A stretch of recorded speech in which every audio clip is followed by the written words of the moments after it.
cliquer? Oui. Bonsoir. Normalement, je devrais présenter avec mon collègue Jean-Michel parce qu'il m'a aidé de préparer tous les slides, surtout en français. Mais malheureusement, il est malade aujourd'hui.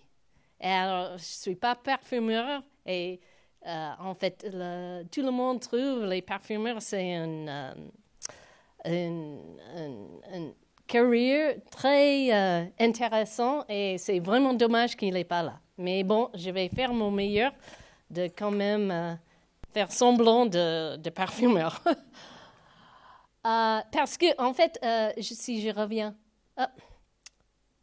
je peux revenir là? OK. Ah, là.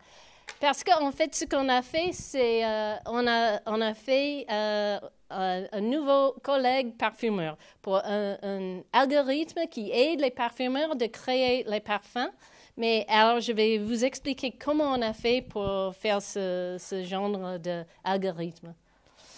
D'abord, quelque chose de super important, c'est qu'on a fait une division dans DSM Firmenich qui s'appelle le D-Lab, qui réunit en fait les data scientists plus les parfumeurs.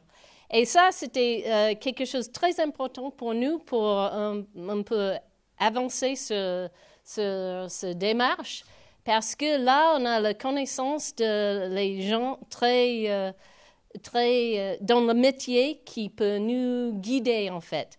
Mais pour faire tout ça, on avait aussi besoin de créer une plateforme, un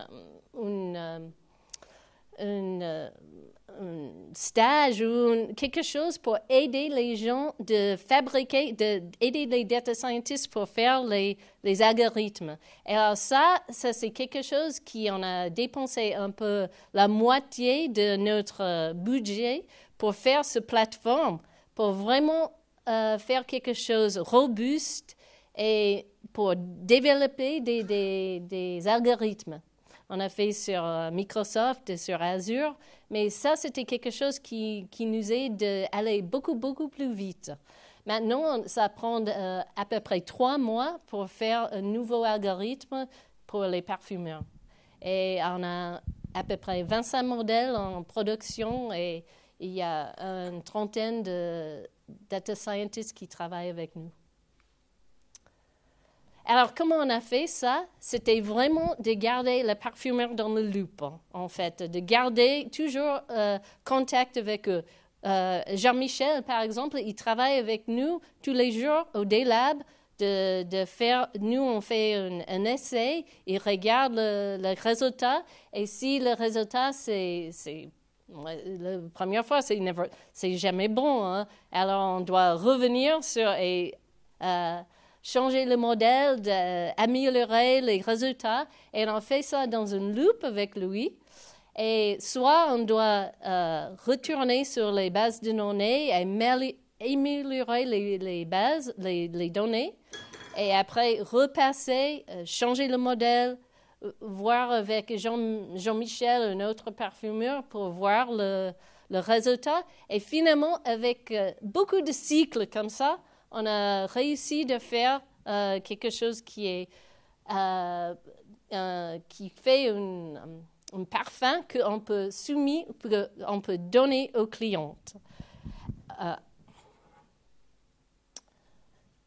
Alors, ce que je vais parler d'un algorithme qu'on a fait, un IA, qui créait vraiment les parfums de base. Et ça, on a une grande base de données de ce qu'on appelle des formules, des parfums, des fragrances. Et on a pris cette grosse base de données pour entraîner le modèle. Et toutes les formules, toutes les fragrances, ils ont des attributs comme un profil olfactif, un coût de création, une application. Alors, avec ça, on a entraîné un modèle et après généré un programme où il y a le parfumeur, il doit juste entrer le profil olfactif, le coût et les applications. Et après, soumis attributs au modèle, ça génère un énormément de formules. On peut avoir 10 000 formules. Alors, on a mis des critères de sélection sur les candidats. Et après, on montre aux parfumeurs quelques formules sélectionnées. Alors ça, c'est ce qu'on a maintenant, un IA pour générer les parfums. Et ça génère des formules. Mais ce n'est pas une formule comme ça, évidemment. Hein. La plupart des gens, ils pensent que quand on dit formule, c'est ça. Mais ce n'est pas ça. Quand nous, on parle d'une formule d'un parfum, c'est plutôt quelque chose qui est comme ça. Alors, c'est une recette, c'est une liste des ingrédients avec une quantité. Et ça, il ne faut pas prendre une photo de ça parce que ça, c'est le parfum que Jean-Michel il fait pour sa femme. Hein? Alors, ça, c'est un grand secret, là. OK, pas de photo. Mais on voit que c'est une liste des ingrédients comme une recette et des quantités. Et les ingrédients, pour moi en tout cas, c'est difficile. Ils sont souvent des choses moléculaires ou des choses chimiques que nous, on ne comprend pas, mais c'est un parfumeur, il connaît très, très, très bien les ingrédients et il sait ils savent dans quelle quantité il faut mettre de fabriquer un parfum. Et finalement, c'est ça qu'on répète avec le IA et on génère les formules sans le parfumeur un peu. Alors, c'est un peu son créativité. Nous, le IA qu'on a fait, ça génère quelque chose, mais c'est toujours le parfumeur qui doit sélectionner le parfum parce qu'il a plus la notion de ce qu'on veut dans sa tête. Et ça, c'est quelque chose qu'on n'a pas encore arrivé de régénérer, en fait. Peut-être on utilise le Blue Brain et comme ça, on est mieux. Mais là, on peut sélectionner les fragrances générées. Et finalement, après, j'ai quelques parfums qui étaient générés par IA et on peut sentir ça après si on veut. Mais ça peut être très joli, hein? C'est vraiment pas mal. Mais on a toujours besoin de le parfumeur pour faire la sélection finale de le parfum. Et comme j'ai dit tout à l'heure, on a commencé avec une fragrance, fine fragrance, une fragrance en alcool, parce que ça, c'était le plus facile de générer. Et après, on a ajouté encore plus en plus d'applications. Par exemple, le deuxième on a fait, c'était un shampoo qui est plus difficile parce que la fragrance est appliquée dans une base shampoo. Ça doit couvre la base de shampoo et en plus ajouter une jolie fragrance. Alors, avec et après on a fait un savon. Savon, c'est encore plus difficile parce que la base de savon, c'est vraiment, ça sent pas très bon. Hein? Et le IA doit faire quelque chose encore plus sophistiqué pour couvrir le mauvaise odeur d'une base. Et alors, on a continué d'améliorer le IA pour faire depuis quelque chose de très facile au début, dans une fragrance, dans l'alcool, les choses dans les applications sont plus en plus difficiles. Et comme on dit, le quatrième point, là, c'est toujours avec les itérations avec les parfumeurs. Et finalement, on a annoncé ce modèle au public. Et il y avait quelques clientes qui étaient vraiment intéressées d'avoir une fragrance créée par un IA parce que ça donne quelque chose de nouveau sur leur produit, leur offre pour le public. Et Et on a annoncé ça dans une conférence et c'était très bien accepté. Et après, on a lancé plus de parfumeurs qui ont commencé à utiliser ce modèle pour aider avec leur création. Là, nous, on ne dit pas qu'on va remplacer le parfumeur, mais c'est juste pour aider d'être plus efficace, d'avoir quelques idées nouvelles, parce qu'après des années, 20 ans, de temps en temps, c'est difficile de voir cette recette, cette formule dans une façon avec des yeux différents. Alors, le IA, ça génère quelque chose parce que ça génère quelque chose de nouveau, parce que c'est basé sur tous les parfumeurs, les parfums qui étaient faits par tous les parfumeurs de DSM Firmenich. Alors, ça change les idées, mais ça ne remplace pas les parfumeurs. Et après, il y a une vingtaine qui ont trouvé que c'était vraiment le bon piste. On a lancé à tous les parfumeurs et maintenant, on a ce modèle qui est accessible pour tous les parfumeurs. Et il peut utiliser ça sur leur travail chaque jour. Et c'est bien pris par les parfumeurs, mais il faut quand même répéter que ça ne remplace pas. Les parfumeurs sont toujours là. On a toujours besoin des humains pour nous aider avec ce genre de créativité. Et finalement, ça, c'est juste un exemple de quelque chose qu'on a créé au DayLab, mais on a fait beaucoup d'autres algorithmes qui peuvent aider les parfumeurs dans leur travail chaque jour.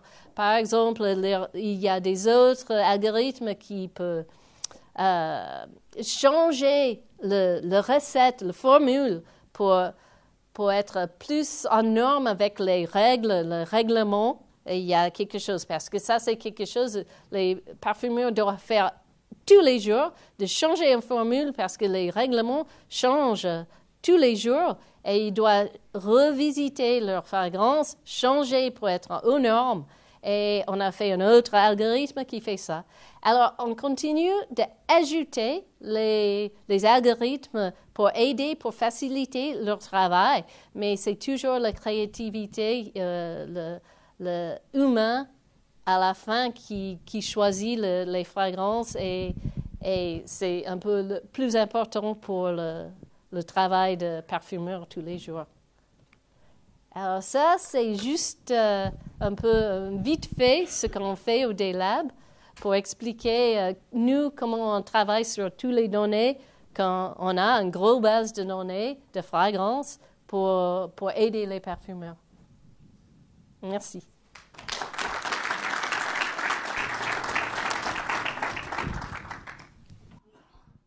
Merci Christine. Alors on a pas mal de questions et on a aussi du temps pour y répondre. On va commencer par une question de juristes aussi également, donc ils sont bien présents dans la salle. Peut-on breveter le résultat d'une IA et peut-on même breveter un parfum? En fait, on ne peut pas breveter le parfum, la formule comme il est. Ça, c'est plutôt un trade secret. Comme j'ai dit, il ne faut pas prendre la photo de le parfum de Jean-Michel là, pour sa femme. Mais on peut breveter la formule, non, parce que c'est comme une recette et on ne peut pas faire ça. Mais on garde ça en secret pour nous.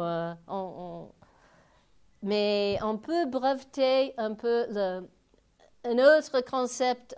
Comment on fait pour faire un parfum? Si je veux faire un parfum qui est 20% floral, 30% citron, 10% patchouli, et ça aide le focus ou le happiness, ça, c'est quelque chose qu'on peut breveter.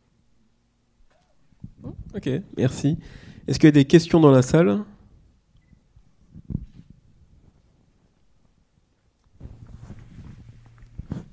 Merci pour la présentation. est-ce que vous avez pu mesurer une différence dans le temps de création d'un parfum à l'aide de l'algorithme? Ou quel était l'objectif pour vous? Ah oui. Ça, pour fabriquer ça, 10 000 formules dans un milliseconde, hein, il peut faire. Hein, après, alors ça, et pour un parfumeur normal, ça peut prendre une journée, plus. De temps en temps, ça prend des années de faire la formule finale d'un parfum. Alors ça, c'est quelque chose qui peut aider vraiment le parfumeur dans son travail habituel, parce que il y a aucune... on ne peut pas comparer le temps comme ça fait par l'algorithme et le temps que ça prend d'un humain.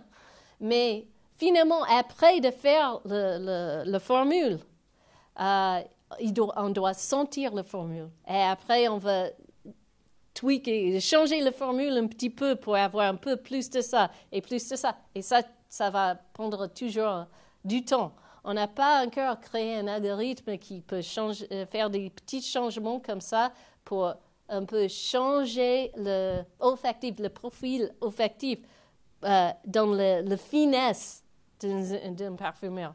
Mais le temps de création, c'est pas comparable. C'est incroyable. Ça, c'est, comme j'ai dit, des millisecondes. Et un parfum normal, ça peut prendre entre une journée et 2 ans. Ouais. Alors, ça aide vraiment l'efficacité d'un parfumeur. Hein? Oui? Une question, oui, allez-y. Oui. C'est plus de la curiosité, mais les AI sortent des formules qu'on peut sentir directement, ou c'est quand même le parfumeur qui va créer la formule? Vous voyez ce que je veux dire? Parce qu'il y a la formule écrite et la physique. Ouais. Ah, après on écrit ça, on a des autres méthodes, on dit peser tous les ingrédients, et après de temps en temps ça prend du temps de un peu mijoter les ingrédients ensemble, mais on peut sortir le... Ouais, il y a une machine qui fait ça.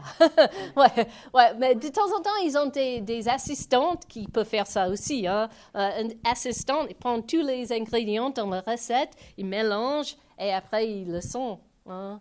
Mais on a aussi des machines qui font ça. On programme les machines, ils prennent la recette et ça fait automatiquement, quoi. Exactement. Ça, c'est une bonne réflexion. Exactement. Et ça, c'est quelque chose de très intéressant de la parfumeur. En fait, il voit la formule et il pense que ça va sentir comme floral, citron, patchouli. Mais finalement, il le sent. Il dit, ah non, je dois changer parce que ça ne sent pas comme je veux. Alors, la visualisation et mais après des années, il comprend plus ou moins. Mais il y a toujours des surprises, hein. Vraiment. Et par exemple, le premier cycle qu'on a fait pour créer un parfum, la machine, l'IA, il a créé un parfum de 4 ingrédients. Et le parfumeur a dit, 4 ingrédients, c'est un peu... Parce que normalement, c'est à peu près 50 ingrédients, hein, 50 lignes. Et il a dit, ça ne peut pas être bon, quoi. Mais il a pesé ça et... c'était très bon, quoi. C'est avec juste 4 ingrédients. Alors, il y a des surprises qui arrivent comme ça. Et il utilise le IA pour ça, en fait, d'avoir un peu de surprise. S'ils n'ont pas une idée comme il faut faire pour ce client, il peut utiliser ça pour avoir un plus de création, un peu d'imagination. Oui. Oui. Et donc, vous avez un peu parlé de ça, mais comment les parfumeurs ont accueilli l'IA? Est-ce que ça a été... tout le monde a dit non au départ? Il y a eu un élément déclencheur? Peut-être cette formule à 4 ingrédients qui a converti beaucoup de personnes. Ouais. Comment est-ce qu'on arrive à des personnes qui, je pense, n'avaient pas l'habitude d'avoir de l'IA dans leur vie, de leur dire maintenant, va falloir travailler avec l'IA parce que ça fonctionne en 1 milliseconde le travail. Oui, mais ils ne sont pas obligés. Hein. Nous, on n'oblige pas qu'ils travaillent avec. Mais évidemment, dans ce métier, il y a quand même une petite compétition entre parfumeurs. Hein. Ils ne partagent pas leurs formules. Alors, quelqu'un qui peut créer plus vite, ils ont plus d'outils qui aident à faire. Ils ont une plus grande palette des formules. Alors, parce qu'il y a cette compétition entre parfumeurs, ils ont quand même la petite motivation d'utiliser. Mais c'est vrai, au début, c'était un peu mal pris, on peut dire, parce que c'est vraiment un artiste, un parfumeur. Alors, de faire de l'art avec une machine, c'est un peu difficile de comprendre. Mais maintenant, on voit qu'il y a beaucoup d'art avec des IA tout le temps. Mais d'abord, c'était un peu difficile, mais après un certain temps, ils ont compris que c'est juste pour faciliter le travail. Ouais, ça, c'était quand même un petit challenge. Un petit défi. Oui, un petit défi pour avoir tout le monde qui est d'accord que c'est quand même une machine qui peut le faire. Ok. Et je vois les questions. Il y en a beaucoup qui reviennent, un peu de même pattern. C'est qu'est-ce qu'on met en entrée de l'IA? Quelles contraintes on met? Est-ce qu'on met des contraintes réglementaires, des contraintes de coût? Ouais. Comment est-ce qu'on même on dit à l'IA, je veux un parfum plutôt qu'un autre, plus fort, plus faible? Mais d'abord, j'ai montré qu'on entre quelques critères. Le profil olfactif, le coût, l'application. Mais ça, pour nous, c'est un peu la base. Et après, on a d'autres modèles qui changent pour les autres critères. En fait, on a trouvé c'était quand même difficile de créer ce algorithme qui peut générer des bons parfums.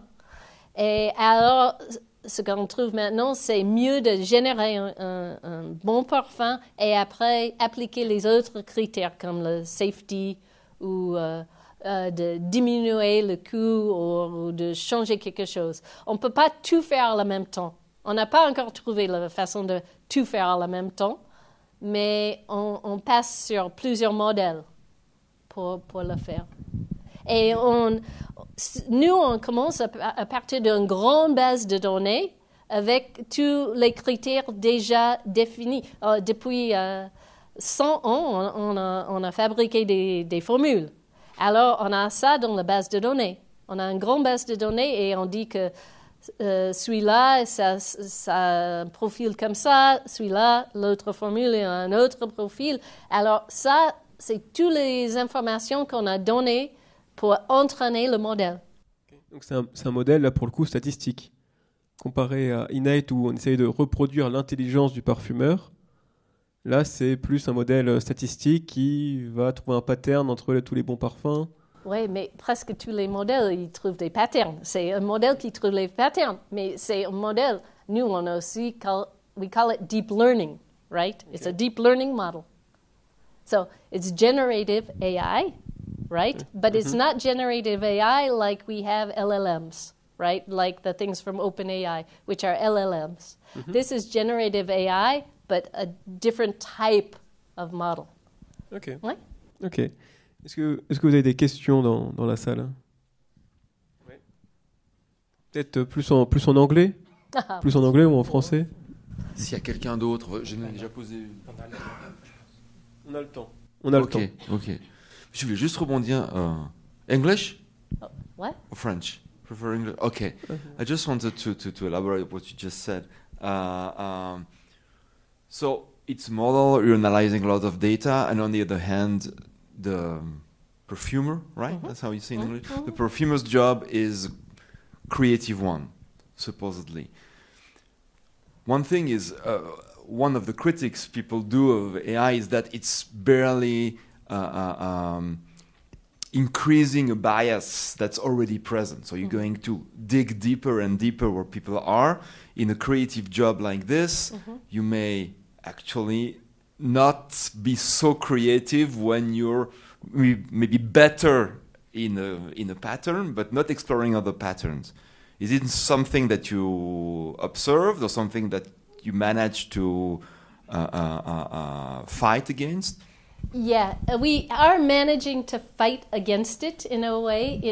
We have a few models that work to do this, right? Through a few different types of generative AI models that work behind the scenes. And one of them is more based on the average, and one is based more on going for outliers. So we mix these two, and we also give these back to the perfumer so that they can see the outlier, the crazy ones, because maybe that's what they want, or the more average ones if they're going for something average. So we actually return, when we give back to the perfumer, we return more than one. So we give them a wide space to see, because it's hard to know from the outset if you're entering floral citrus patchouli. If you want something really crazy floral citrus patchouli that's supposed to be, the newest, hottest thing that no one has ever smelled before, or if you want a florist citrus patchouli for a laundry detergent, right, which is probably going to be something more average. So we've developed two types of models that give both. Okay. Maybe last question, a very simple question, yes or not.